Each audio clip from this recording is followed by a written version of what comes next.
북한 김영철 노동당 부위원장이 미국 워싱턴 DC에 도착해 2박 3일간 방미 일정에 돌입했습니다. 김 부위원장은 폼페이오 국무장관과 고위급 회담을 갖고 트럼프 대통령을 예방해 김정은 위원장의 친서를 전달할 것으로 보입니다. 미 국방부가 북한의 미사일을 특별한 위협으로 규정한 내용의 미사일 방어 검토 보고서를 발표했습니다. 9년 만에 보고서를 냈다는 점에서 고위급 회담을 앞두고 북한에 대한 압박 메시지라는 분석이 나왔습니다. 민주당이 부동산 투기 의혹을 받는 손혜원 의원에 대해서 당 차원의 조치를 하지 않기로 했습니다. 재판 청탁 의혹을 받는 서영교 의원은 원내 수석 부대표에서 자진 사퇴했습니다. 야당은 초권력형 비리라고 비난하면서 공세 수위를 높였습니다. 경찰이 오늘 오후 구치소에 있는 조재범 전 코치를 찾아가 성폭행 혐의를 조사할 예정입니다. 경찰은 심석희 선수와 주고받은 휴대전화 통신 기록 등을 증거로 제시하며 혐의를 추궁할 방침입니다. 한국체육대학교가 긴급 교수회의를 소집해 빙상계 성폭력 문제 등에 대해서 논의하고 있습니다. 특히 조재범 전 코치의 폭력을 무마해왔다는 의혹을 받는 전명규 교수에 대한 징계 여부에 대해서도 논의하는 것으로 알려졌습니다. 사법농단 의혹의 최종 책임자로 지목된 양승태 전 대법원장에 대한 검찰 조사가 마무리됐습니다. 양 전 대법원장은 검찰 조사 시간보다 많은 36시간을 조소 열람에 쏟아부었습니다. 검찰은 이르면 오늘 구속영장 청구 여부를 결정할 방침입니다. 네, 시청자 여러분 안녕하십니까? 1월 18일 금요일 뉴스앤 이슈 시작합니다. 김영철 북한 노동당 부위원장이 2차 북미 정상회담과 비핵화 의제를 조율하기 위해서 워싱턴에 도착했습니다. 2박 3일 일정에 돌입한 건데요. 네, 미국 시간으로 18일 북미 고위급 회담과 트럼프 대통령 면담 결과가 주목되고 있습니다. 워싱턴 특파원 연결해서 알아보겠습니다. 김희준 특파원. 네, 워싱턴입니다. 네, 김영철 부위원장이 이끄는 미국 대표단 워싱턴에 도착했군요. 네, 김영철 부위원장 일행이 미국 국적기를 타고 미국의 수도 워싱턴에 발을 디뎠습니다. 2차 북미 정상회담으로 가는 징검다리를 놓기 위해서입니다. 1차 북미 정상회담 직전인 지난해 5월 북미 고위급 회담을 위해 뉴욕과 워싱턴을 찾은 지 7개월여 만입니다. 김 부위원장 일행은 철통 경호 속에 비행기 도착 1시간 만인 한국 시간 9시 반쯤 미국 측이 제공한 검은색 SUV 차량을 타고 공항을 빠져나왔습니다. 이어 앞뒤로 경찰차의 호의를 받으며 워싱턴 시내 숙소로 이동하고 있는 중인 것으로 보입니다. 공항에는 스티브 비건 국무부 대북정책특별대표가 나와 영접했는데요. 공항 출발 직전에 귀빈실에서 환담을 나눈 것으로 보입니다. 북한 대표단이 이로써 2박 3일의 미국 방문 일정에 돌입했군요. 네, 백악관과 국무부가 일체 함구하면서 북한 대표단의 방미 일정과 동선이 베일에 쌓인 채였습니다. 숙소는 백악관 인근 듀퐁 서클 호텔이 확실시됩니다. 김영철 부위원장 일행이 공항을 떠난 지 1시간 반 정도가 지났으니 조만간 모습을 드러낼 것으로 예상이 됩니다. 삼엄한 경계 속에 취재진이 진을 친 가운데 마크 네퍼 국무부 동아태 부차관보 대행 등이 모습을 드러냈습니다. 김 부위원장 일행은 이곳에서 첫날 여정을 풀 것으로 보이는데 폼페이오 국무장관이나 미국 측 인사들과의 만찬이 있을 가능성도 있습니다. 이곳 시간으로 18일 내일 오전 북미 고위급 회담에 돌입해 2차 북미 정상회담의 세부 사항과 비핵화 의제 조율에 나설 예정입니다. 오후에는 백악관에서 트럼프 대통령을 만나 김정은 위원장의 친서를 전달할 것으로 예상됩니다. 이어 다음 날 출발하는 2박 3일 일정이 될 것이 유력합니다. 네, 뉴욕은 지금 밤 9시가 넘은 시간인데 김영철 부위원장이 도착할 숙소 모습을 저희가 조금 전에 보여드렸습니다. 자, 어쨌든 2차 북미 정상회담이 조만간에 확정 발표될 가능성이 지금 높아졌죠? 네, 트럼프 대통령이 김 부위원장을 만난 직후 2차 북미 정상회담 계획을 공식 발표할 가능성이 제기되고 있습니다. 1차 북미 정상회담 때도 5월 폼페이오 장관의 방북 직후 트럼프 대통령의 입과 트위터를 통해서 회담 개최 사실이 공식화된 바 있습니다.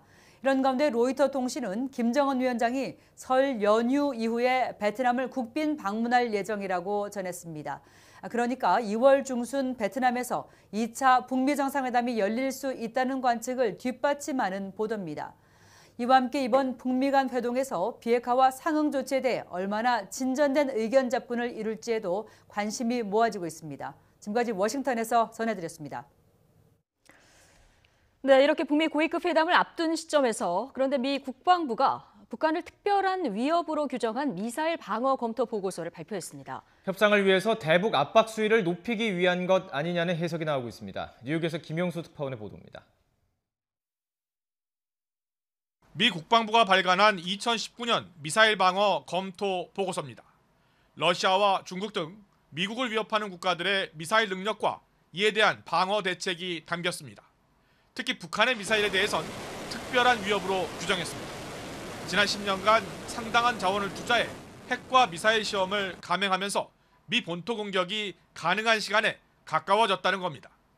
현재 북한과는 평화로 향할 수 있는 새로운 길이 존재한다면서도 경계를 늦추지 말 것을 주문했습니다.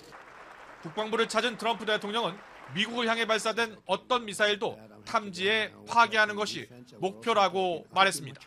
다만 북한에 대한 직접적인 언급은 하지 않았습니다. We will ensure that enemy missiles find no sanctuary on Earth or in the skies above. This is the direction that I'm heading.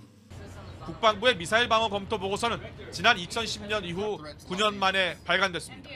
하지만 김영철 부위원장의 방미 당일 보고서가 발표되면서 북한에 대한 압박 메시지가 담긴 게 아니냐는 해석이 나왔습니다. 폼페이오 국무장관과 김 부위원장의 고위급 회담에 앞서 북한의 기선을 제압하는 효과를 노렸다는 분석입니다. 뉴욕에서 YTN 김명수입니다.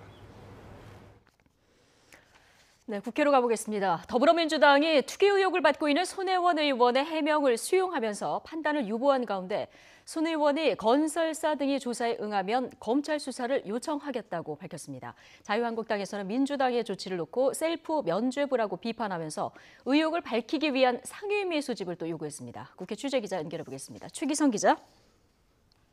네, 국회입니다. 네, 손혜원 의원이 자진해서 검찰 수사를 요청하겠다 이렇게 밝혔습니다. 네, 손 의원은 오전에 자신의 페이스북에 올린 글에서 검찰 수사를 요청하자고 말했습니다. 단 해당 지역의 아파트 조합과 건설사 그리고 의혹을 최초 보도한 SBS 취재팀도 모두 조사에 응해야 한다는 조건을 달했습니다. 유튜브를 통해서도 자신을 둘러싼 여러 의혹을 적극 해명하기도 했습니다. 민주당 입당 경위를 두고는 지난 2015년 문재인 당시 새정치민주연합 대표가 측근을 통해서 영입제의를 해왔다며 고교동창인 김정숙 여사가 정계 입문을 권유했다는 자유한국당 주장은 사실이 아니라고 반박했습니다. 손 의원은 또 자신을 향한 언론의 의혹 제기를 악랄한 인격 말살이라고 표현했습니다. 사람 하나를 이렇게 정말 말살시키려고 하는 이 SBS는 뭐라도 걸어야 되지 않아요? 제가 했다는 사명이나 투기가 사실이 아니면 그 뭐라도 걸어야 되지 않아요? 조카가 산 집은 자비를 들여서 고쳤고 해당 지역이 문화재로 지정될지 몰랐다고도 주장했습니다. 하지만 민주당 지도부가 손 의원의 구도심 역사재생을 위해 건물을 매입했다는 해명을 받아들이면서 판단을 유보한 것과 관련해서 당 내부에서도 미온적인 대처 아니냐며 우려하는 시각도 나오고 있습니다. 민주당의 한 중진 의원은 YTN과 통화에서 역사재생을 하려면 목포시나 공공기관이 해야지 본인이 나서는 건 이익 충돌이 될 수도 있다고 말했습니다. 또 본인이 억울하더라도 당의 부담과 공정한 진상조사를 위해서 국회 문화체육관광위원회 간사 자리에서 물러나는 게 정치인의 태도 아니냐고도 덧붙였습니다. 지인 아들의 재판 청탁을 들어줬다는 의혹을 받는 서영교 의원은 사실 여부를 떠나 당과 사법개혁에 부담을 주지 않겠다며 원내수석 부대표에서 물러나겠다는 의사를 밝혔습니다. 네, 야당에서는 당장 솜방망이 처벌 아니냐 이런 반응이 나왔습니다. 지금 공세 수위를 계속 높이고 있죠. 네, 자유한국당은 초선 의원의 영향력을 벗어난 일이 벌어졌는데 민주당이 아무런 조치도 하지 않았다며 청와대의 감인 반응 등을 종합할 때 손 의원의 힘이 정말 센 것 같다고 비판했습니다. 한마디로 셀프 면죄부를 주는 여당의 결정에 대해서 정말 납득하기 어렵습니다. 이것이 국민 상식에 맞는 것인지 묻고 싶습니다. 그러면서 관련 상임위를 조속히 소집해서 손 의원이 예산 배정과 문화재 지정 과정에서 어떤 영향력을 행사했는지 윤리적 그리고 법적 책임을 낱낱이 밝혀야 한다고 강조했습니다. 바른미래당은 손 의원과 서영교 의원이 최고 권력과 가까운 사람이라 두 의원의 요청대로 민주당이 결정을 내린 것 아니냐고 목소리를 높였습니다. 국민은 현명합니다. 당에서 왜 그런 결정을 했는지 청와대를 지켜볼 것입니다. 김태우 감찰반원과 신재민 전 사무관과 어떻게 다르게 대하는지를 국민은 유심히 지켜볼 것입니다. 바른미래당 소속 주승용 국회 부의장도 민주당은 집권 여당으로서 그 어떤 정부보다 도덕성을 앞세워 왔다면서 소속 의원의 잘못에 대해 사과하고 털어낼 것은 털어야 한다고 덧붙였습니다. 민주평화당은 민주당 전체가 비리에 대한 문제의식 자체를 못 느끼고 있다면서 국민이 왜 분노하는지 최소한의 공감마저 빠져 있다고 지적했습니다. 민주평화당 박지원 의원도 손 의원이 토지 등 20곳을 또는 일부 신문에서는 15채나 16채가 있다고 했는데 사실이라면 상당한 문제가 있다며 검찰 수사로 밝혀야 한다고 주장했습니다. 정의당 역시 소속 정당과 국민에게 죄송한 마음이 있다면 최대한 빠르게 사실관계를 밝히는 수사에 적극 협조해야 한다고 촉구했습니다. 지금까지 국회에서 전해드렸습니다. 경찰이 오늘 구치소에 있는 조재범 전 쇼트트랙 코치를 찾아가 성폭행 혐의를 조사합니다. 첫 옥중 조사인데요. 경찰은 조 전 코치의 혐의와 관련된 증거를 상당수 확보한 것으로 전해졌습니다. 취재기자 연결하겠습니다. 김우준 기자. 네, 사회부입니다. 네, 경찰이 오늘 조 전 코치를 직접 찾아가서 조사를 한다고요? 네, 그렇습니다. 경찰은 오늘 수사관 2명을 투입해 조 전 코치를 조사합니다. 지난해 12월 심석희 선수가 조 전 코치를 성폭행 혐의로 추가 고소한 지 약 한 달 만입니다. 장소는 수원 구치소입니다. 조 전 코치는 쇼트트랙 선수들을 상습 폭행한 혐의로 징역 10개월을 선고받고 현재 수감 중입니다. 조사는 오후 1시부터 시작되는데 구치소 접견 시간이 끝나는 오후 5시까지 약 4시간 정도 진행될 것으로 보입니다. 경찰은 이번 옥중 조사가 수사의 분기점이 될 것으로 기대하고 있습니다. 경찰 관계자는 압수한 조 전 코치의 휴대전화와 태블릿 PC의 디지털 감식이 거의 끝났다며 심 선수의 휴대전화 분석 결과와 함께 물증으로 제시할 예정이라고 밝혔습니다. 조 전 코치는 지난 2014년부터 지난해 평창 동계올림픽 개막 2달 전까지 약 3, 4년간 심 선수를 성폭행한 혐의를 받고 있습니다. 심석희 선수는 자신이 고등학교 2학년이던 2014년부터 조 전 코치의 성폭행이 시작됐다고 고소장에 밝혔습니다. 하지만 조 전 코치 측은 성폭행 혐의를 전면 부인하고 있습니다. 조 전 코치는 선수 상습 폭행 혐의로 수감 상태에서 2심 재판을 받고 있습니다. 2심 선고 공판은 지난 14일 열릴 예정이었지만 검찰의 요청으로 오늘 23일로 연기됐습니다. 심석희 선수가 조 전 코치를 성폭행 혐의로 추가 고소했기 때문입니다. 검찰은 경찰의 수사 상황을 지켜본 뒤 공소장에 성폭행 혐의를 추가할지 결정할 예정입니다. 하지만 선고 공판까지 불과 닷새밖에 남지 않아서 확실한 증거가 없다면 성폭행 혐의를 추가하기가 쉽지 않습니다. 자칫 증거 불충분으로 재판부가 성폭행 혐의를 인정하지 않으면 일사부재리의 원칙에 따라 향후 처벌이 불가능해질 수 있기 때문입니다. 검찰의 고민이 깊어질 수밖에 없는 이유입니다. 지금까지 사회부에서 YTN 김우준입니다. 빙상계에서 시작된 체육계 폭행과 성폭력 파문. 빙상계 각종 논란에는 전 빙상연맹 부회장 전명규 한국체육대학교 교수의 이름이 끊임없이 거론되고 있는데요. 한 차대가 긴급회의를 열기로 하고 교수들을 소집했습니다. 현장에 취재기자 나가 있습니다. 홍성욱 기자. 네, 한국체육대학교에 나와 있습니다. 예, 긴급회의가 지금 시작된다 얘기인데 시작됐습니까? 네, 그렇습니다. 현직 교수 50여 명이 참석한 가운데 1시간 전쯤인 오전 10시 20분부터 긴급회의가 시작됐습니다. 이 회의는 철저하게 비공개로 진행되기 때문에 안에서 정확히 어떤 논의가 이루어지는지 아직 확인을 하지 못했습니다. 하지만 이 회의에 참석하는 한 교수와 사전에 대화를 나눌 수 있었습니다. 오늘 회의에서는 조재범 전 코치의 폭행과 성폭행 의혹에 관한 처벌을 어떻게 내려야 하는지에 대해서 논의를 한다고 말을 했습니다. 이 조재범 코치와 연관된 인물 바로 전명규 전 빙상연맹 부회장입니다. 현 한국체육대학교 교수인데요. 오늘 회의에는 참석하지 않은 것으로 확인됐습니다. 오늘 이 논의에서 이 전명규 교수에 대한 징계와 처벌을 어떻게 내릴지도 논의하는 것으로 알려졌습니다. 지난해 국정감사에서 전명규 교수가 폭행을 당한 심석희 선수의 기자회견을 막고 다른 피해자들을 압박했다는 녹취가 공개돼 충격을 주기도 했습니다. 그동안 빙상계와 관련된 각종 문제가 전 교수와 깊은 관련이 있다는 의혹이 꾸준히 제기됐습니다. 이 때문에 직위해제나 직무 정지에 대한 논의가 이어질 가능성도 있는 것으로 보고 있습니다. 전명규 교수 지난 2014년 빙상계 파벌 논란 이후 평창 동계올림픽 팀 추월 왕따 질주, 이번 조재범 코치의 폭행 사건 등 빙상계 문제가 있을 때마다 이름이 거론됐습니다. 빙상계의 해묵은 문제를 키워온 몸통과도 같은 인물이라는 평가가 있는데요. 지난해 10월 국정감사 이후 자취를 감췄습니다. 전 교수를 만나기 위해 연구실과 학과 사무실을 찾아가 봤지만 올해 3월부터 안식년에 들어간다는 소식 말고는 소재를 확인할 수 없었습니다. 이 지금 상황에서는 각종 논란에 해명을 해야 할 가장 중요한 사람입니다. 오늘 긴급 교수회의는 비공개로 진행됐다고 앞서 말씀드렸는데 회의 내용이 다시 확인되는 대로 추가로 소식을 전해드리도록 하겠습니다. 지금까지 한국체육대학교에서 YTN 홍서옥입니다. 사법농단 의혹으로 검찰 조사를 받은 양승태 전 대법원장 어젯밤 조서 열람을 마무리하면서 조사가 일단락됐습니다.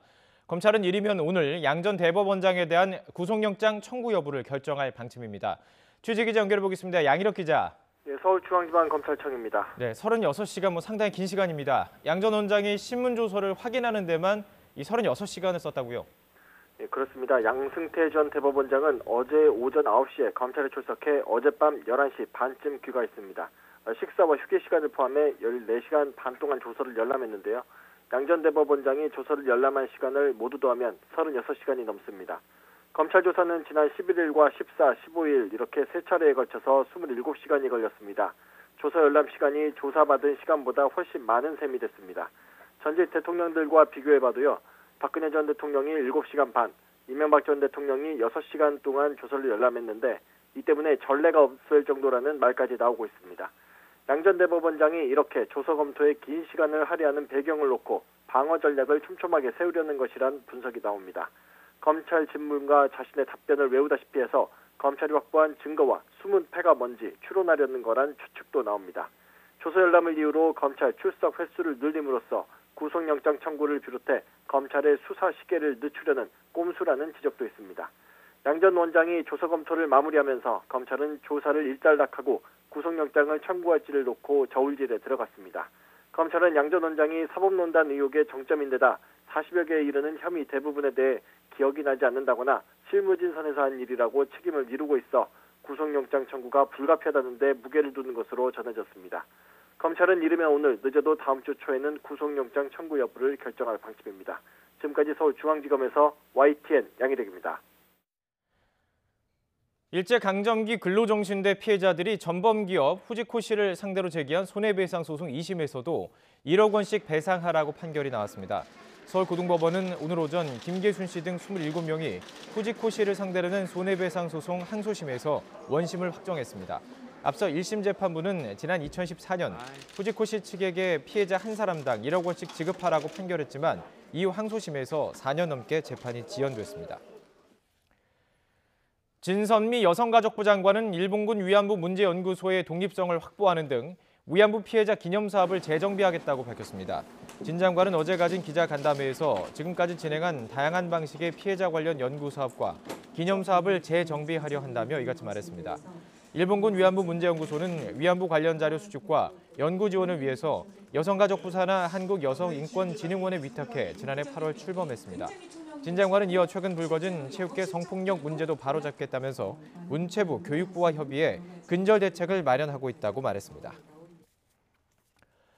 올해 눈에 보이는 성과로 경제 활력을 불러오겠다고 강조한 문재인 대통령, 첫 현장 방문 주제로 수소경제를 골랐습니다. 스스로 수소차 홍보 모델이라고 표현할 정도로 힘을 쏟고 있는데 수소경제 기반이 되는 충전소 설치 문제는 규제 샌드박스 1호로 지정을 해서 해결하기로 했습니다. 임성호 기자가 보도합니다.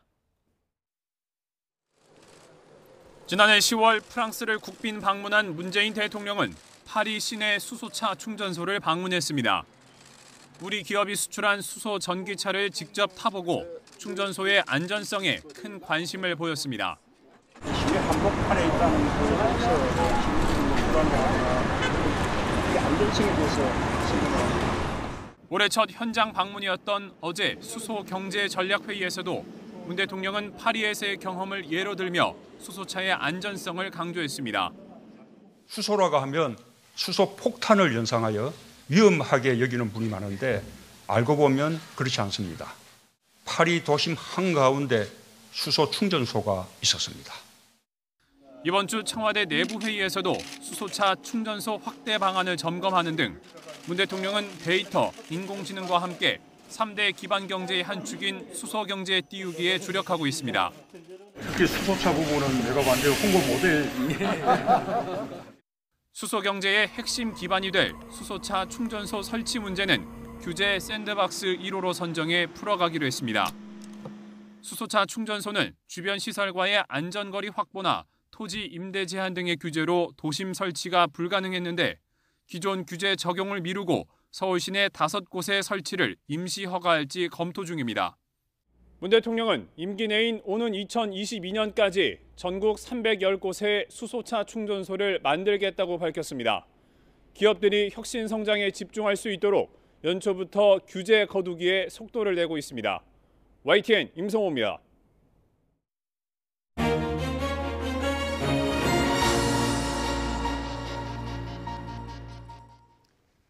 네, 김영철 북한 노동당 부위원장이 오늘 오전 미국 워싱턴에 도착했습니다. 김정은 위원장의 친서를 트럼프 대통령에게 전하고 또 2차 북미 정상회담의 세부 내용을 조율할 것으로 보이는데요. 자세한 내용 왕선택 YTN 통일외교 전문기자 그리고 홍현익 세종연구소 외교전략실장과 이야기 나눠보겠습니다. 어서 오십시오. 안녕하십니까. 안녕하세요. 지금 미국 시간으로 하면 밤 9시가 넘은 시간입니다. 네. 워싱턴에 도착했고 지금 숙소로 가는 중이고 지금 저희 보면은 미국에 있는 카메라들이 숙소를 비추고 있는 이런 상황인데요. 네. 지금 듀퐁 서클이 가장 지금 유력한 거죠? 네, 지금 듀퐁 서클이 될 거라고 하는데 네. 사실은 예상했던 호텔보다는 약간 규모가 작은 그런 호텔이라서 예. 혹시 이게 뭐 연방 정부 셧다운하고 관계가 있나 일단 이렇게는 좀 지금 생각을 미국이 셧다운 중이니까요. 네, 전체적으로 봐서 이제 김영철 당 부위원장은 장관급 이상이고 더군다나 이제 김정은 위원장의 친서를 예. 휴대하고 있는 걸로 생각을 해본다면 뭐 고위급이라고 봐야 되는데 네. 고위급이 머물기에 듀퐁 서클 호텔은 좋은 호텔이고 사람들이 굉장히 좋아하는 호텔입니다. 아, 그렇군요. 그렇지만 장관급이 머무는 호텔로서는 다소 규모가 작다 이렇게 봐야 되겠습니다. 그럼 어떤 이점이 있을까요? 지금 아마 셧다운 상태가 진짜 문제라면 실무적으로 가능했던 호텔이 거기밖에 없다. 왜냐하면 예. 지리적으로 가까워야 되거든요. 백악관에서. 그렇죠. 백악관에서 가까운 호텔 중에 제일 고르자면. 유명한데 실무적인 호텔입니다. 이건 예. 의전적으로 보면은 약간 실망할 수 있는 네. 그런 호텔입니다. 그렇군요. 아직 숙소에 도착하지는 않았는데요. 저희가 이 김영철 부위원장 일행이 숙소에 도착하는 대로 이 화면을 잡아서 좀 보여드리도록 할 예정이고요. 이번에 눈에 띄는 대목이 몇 대목이 있는데 일단 워싱턴으로 직행한 것도 처음이라고 하고요. 그리고 김영철 부위원장이 미국 제재 대상이잖아요. 네. 그런데 미국 국적기를 타고 갔어요. 이번에 뭐 북미 간에 뭔가 좀 트일 수 있다는 이제 분위기들이 이제 좀 보이는데요. 네. 물론 김영철 부위원장이 중국에서 그 미국 비행기 유나이티드 에어라인 타러 들어갈 때 보안 검색하는데 좀 까다롭게 해서 약간 볼멘 소리가 나왔다는 얘기는 있습니다만은 그래도 미국 국적기를 타고 워싱턴 DC 미국의 수도로 직접 날아가는 게 처음이고요. 2000년에 조명철 차수가 갔을 때는 베를린에서 샌프란시스코로 가는 유나이티드 에어라인을 미국 국적기를 탔지만 워싱턴 DC로 가진 않았고 샌프란시스코 가서 거기서 이제 갈아탔다고 합니다. 지난번에 작년에 5월 말에 뉴욕 갔을 때는 중국 국적기를 탔고 그때는 보안 검색도 없이 그냥 잘 탔는데 그러나 중국 비행기였고 따라서 미국이 사실은 김영철은 이 제재 대상인데다가 그리고 뉴욕에 있는 외교관들도 뉴욕을 벗어나질 못해요. 그걸 특별한 허락을 맡아야 갈 수 있거든요. 수교 관계가 없기 때문에 유엔에 일을 보라고 뉴욕에 사는 거지 뉴욕 밖을 넘어갈 때는 미국 정부의 승인을 받아야 되는데 뉴욕에서도 이제 김영철을 보좌하기 위해서 부대사가 오고 했다고 합니다. 그러니까 여러 가지 정황으로 볼 때 이번에 트럼프 대통령 만날 가능성은 거의 90% 이상 되고 그리고 뭔가 진전이 있지 않을까. 진전이라는 게 뭐 내용면에서 확실한 진전도 하면 더 좋겠지만 그것은 아니더라도 일정이나 장소 정도는 발표될 가능성이 크다 이렇게 보입니다. 미국 국적기를 타고 간 것 자체가 좀 긍정적인 신호로 볼 수 있는 면이 있다 이런 얘기를 해주셨는데요. 사실 그 전에 또 어떻게 대비해 볼 수 있는 스토리가 하나 있는데 어떤 겁니까? 2000년에 이제 조명록 그 총정치국장이 갔지만 그 앞에 9월에 원래 김영남 최고인민회의 상임위원장이 뉴욕에서 열리는 유엔 총회를 참석하기 위해서 미국 비행기를 타고 프랑크푸르트에서 갈아타는 장면이 있었습니다. 네. 근데 그때도 보안 검색 때문에 문제가 됐었습니다. 그런데 그때는 이제 신발을 벗으라고 했어요. 이제 프랑크푸르트에 있는 아메리칸 에어라인입니다. 아메리칸 에어라인의 직원이 김영남 위원장한테 상임위원장한테 신발을 벗으라고 하니까 보안 검색을 위해서요. 보안 검색 때문에 예. 그때 당시에는 그게 좀 과도한 수색이었다고 생각을 할 수 네. 있어요. 김영남 위원장이 거기에서 이제 화가 나가지고 이것은 국가 수반에 대한 의전이 아니고 이거 뭔가 문제가 있다 예. 해서 안 갔습니다. 가지 뉴욕에 않았군요, 아예. 가려고 예. 했다가 유엔 총회 참석을 포기해 버렸어요. 그래서 다시 북한으로 돌아가 버렸는데 그게 이제 지금 말씀하신 조명록 총정치국장이 그래서 한 달 뒤에 그래서 간 거거든요. 네. 근데 거기에서 이제 한 달이 늦어지면서 이제 빌 클린턴 대통령이 결국에는 평양에 가지 못하는 일이 연결이 돼서 거기서 그렇게까지 연결이 되는 거였어요. 그렇죠. 그래서 이제 김대중 대통령 전 대통령께서 그 순간을 보고 지지리도 복도 없다 우리 민족이 이제 그런 말을 하실 때 바로 그 장면이 하나 포함이 돼 있어요. 그래서 이번에 이제 김영철 당부위원장이 이제 보안 검색 때문에 볼멘 소리가 있었다라고 할 때 당연히 이제 19년 전 그 장면이 떠오르면서 그래도 참고 비행기를 탄 게 참 잘했다 이런 생각이 듭니다. 예. 지난번에는 그 뉴욕 마천루가 이렇게 한눈에 보이는 곳에서 폼페이오 장관과 식사를 하는 장면 저희가 이제 기억이 나는데 이번에는 조금 오늘은 일단 좀 늦은 시간이라 좀 힘들지 않을까 싶긴 하고요. 늦은 시간이고 아까 말씀드린 것처럼 이제 듀퐁서클 호텔이 아주 예. 가깝고 실무적이고 아주 좋은 호텔입니다. 네. 그렇지만은 그게 이제 마천루라든가 그런 거하고는 굉장히 거리가 먼 그런 장소입니다. 그렇군요. 그럼 본격적인 일정은 이제 내일부터 시작된다 이렇게 볼 수 있겠죠? 아무래도 그래야 될 것 같습니다. 예. 아까 홍현익 박사님께서 트럼프 대통령 만날 가능성이 90%다 네. 말씀을 해주셨는데 만나게 되면 이제 친서도 전달하지 않겠습니까? 네, 그 하나 좀 재밌는 게 예. 북한의 어떻게 보면 목리가 통했다라고 이제 보여지는 게 작년 11월 8일 날 본래 김영철이 가기로 돼 있었잖아요. 네. 근데 그때 갈 때 미국에서 하루밖에 못 만나준다. 그다음 또 중국하고 회담이 잡혀 있고 트럼프 대통령은 또 파리를 가야 되고 그러니까 김영철이 특사로 미국을 가는데 트럼프 대통령을 못 만날 가능성이 컸어요. 예. 그러니까 나 못 가겠다 그래서 베이징까지 갔다가 다시 안 갔어요. 그렇죠. 예. 베이징만 갔다가 그냥 온 거죠. 그런 북한의 일종의 외교적 벼랑 끝 전술. 이게 네. 어느 정도 통해서 요번에 이제 그 미국 국적기를 타고 하고 이렇게 간 네. 거고. 그러니까 결국 조금 작은 기싸움이지만 기싸움에서 북한이 좀 이기는 모양새가 연출이 됐다라고 저는 예. 보고요. 그렇다면은 트럼프 대통령이 지금 미국 국내 정치적으로도 하원을 지금 민주당에 뺏긴 상황에서 수세에 몰리고 셧다운에다가 그런 상황에서 트럼프 대통령이 이걸 외교적 호재로 활용할 가능성이 매우 크기 때문에 네. 큰 성과가 없더라도 만나줄 가능성이 있고 그리고 김영철 만난 다음에 뭐 그 장소하고 시간을 발표하지 않을까 이렇게 그럴 가능성이 지금 커 보인다 이렇게 보이고요. 그러니까 이번에는 아마 트럼프 대통령이 김영철을 만나기로 하고 가는 것이 아닐까 이렇게 생각이 됩니다. 아 그렇군요. 지금 뭐 고비를 넘겨서 김영철 부위원장이 이제 워싱턴에 도착을 해서 내일 트럼프 대통령을 만날 가능성이 굉장히 커진 이런 상황인데 조금 전에 지난해에 갔었을 때 들고 간 굉장히 커다란 봉지의 친서 화면으로 나갔었는데 이번에도 가져갈 테고 가져간다면 그 안에 뭐가 담겨 있을까, 무슨 내용이 담겨 있을까 이게 가장 사실 궁금하거든요. 뭐 친서는 기본적으로는 뭐 공개되지 않는 게 이제 예. 원칙이라고 하고 공개되지 않은 적이 더 많은데 네. 대체적으로 이제 그 뒤에 이렇게 나중에 보면은 관계 개선에 대한 의지라든가 정상회담 개최에 대한 자기 어떤 네. 이제 각오라든가 이제 얼마나 원하는가 이런 부분에 대한 덕담 같은 것들이 좀 기본적으로 있을 거고 구체적인 협상 내용에 대해서는 아마도 뭐 협상팀에 맡기지 않을까 이렇게 예상을 해볼 수가 있습니다. 예, 구체적인 협상, 그러니까 대략적인 내용이 있대. 구체적인 협상은 협상팀에 맡기는. 그러니까 이제 포인트는 자기가 국제사회가 환영할 만한 그런 성과를 정상회담이 열리면 하겠다, 네. 낼 수 있도록 자기가 노력을 하겠다라고 어떤 하는 의지의 표명. 그 문구는 들어가 있을 텐데 예. 그럼 구체적으로 뭐 영변 핵 폐기를 뭐 국제사찰과 함께 폐기하고 네. 뭐 ICBM은 폐기하고 이런 식의 구체적인 내용은 아마도 아마도 없을 것으로 예상이 됩니다. 예. 그런데요, 지금 지난번과 달리 미국 언론도 좀 조용하고요. 트럼프 대통령도 지금 트위터에 아무 글을 올리지 않고 있거든요. 이거 어떻게 보십니까?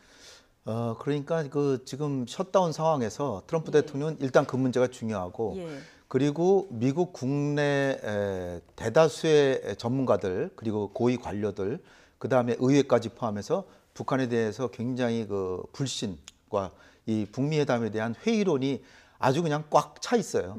트럼프 대통령과 폼페이오 장관만이 협상을 하려는 그런 듯한 그런 상황이기 때문에 잘못 실언을 하면 크게 그 공경에 몰릴 수 있는 그런 상황이 지금 트럼프 대통령이 실수하기만 기다리고 있고 그런 사람들이 많거든요.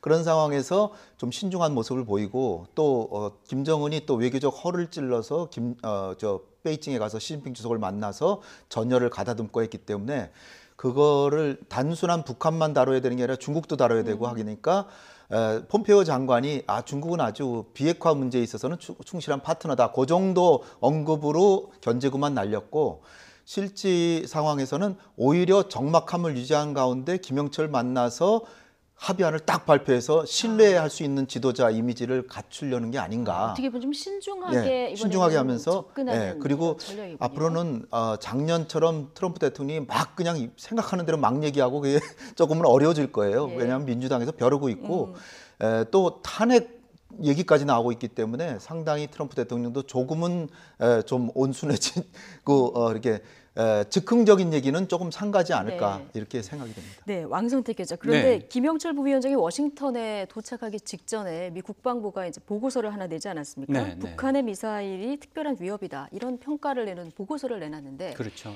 이건 어떻게 해석을 해야 됩니까?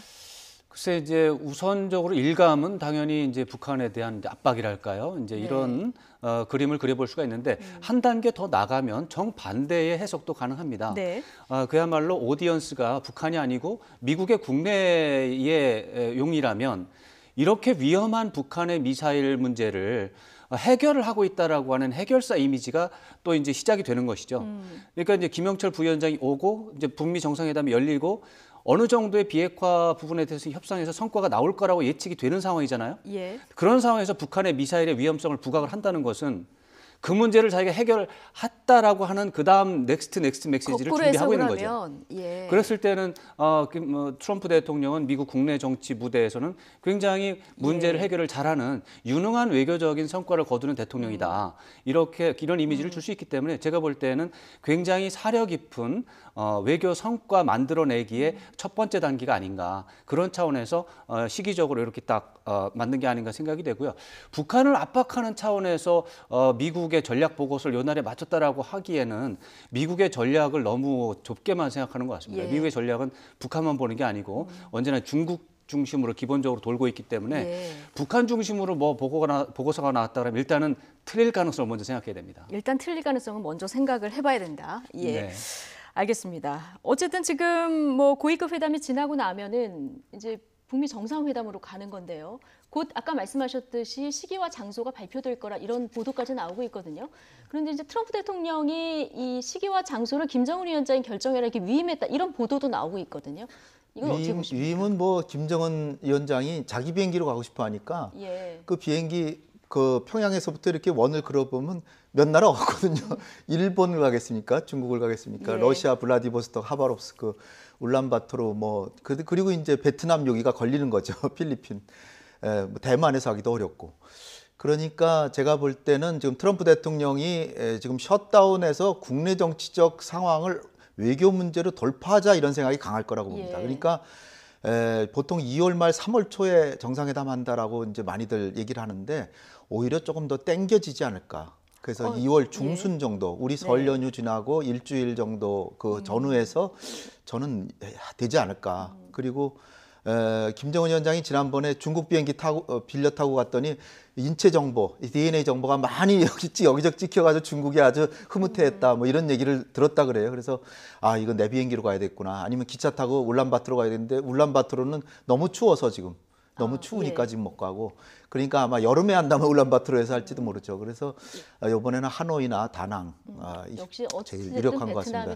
근데 베트남 중에서도 하노이는 이 베트남은 이제 수교 국가니까 대사관도 있고 대사관이 있다는 장점하고 북한하고 베트남 정상회담을 하는 게 더 좋고 근데 다낭이나 하노이나 다 국제회의를 치러본 경험, 성공적으로 치렀기 때문에 두 도시가 다 지금 유력하게 거론되고 있습니다. 뭐 워싱턴 포스트는 3월이나 4월 얘기가 나오고 로이터 통신 같은 경우는 또 김정은 위원장이 베트남을 2월 설 지나고 뭐 국빈 방문한다 이런 보도까지 나온 상황이라서요. 네. 조금 말씀하신 대로 당겨질 가능성도 있을까요? 저도 사실은 홍 박사님 말씀처럼 예. 2월에 열릴 가능성을 여전히 좀 염두에 두는 게 좋겠다라는 네. 생각을 하는 게 지금까지 우리가 신뢰할 만한 가장 그 정통한 멘트는 트럼프 대통령의 말이 여전히 유효합니다. 1월이나 2월에 북미 정상회담이 있을 수 있다라고 하는 게 우리가 신뢰할 수 있는 가장 중요한 그런 워딩이 되겠습니다. 예. 그것보다도 더 신뢰도 높은 말은 아직까지 안 나왔었거든요.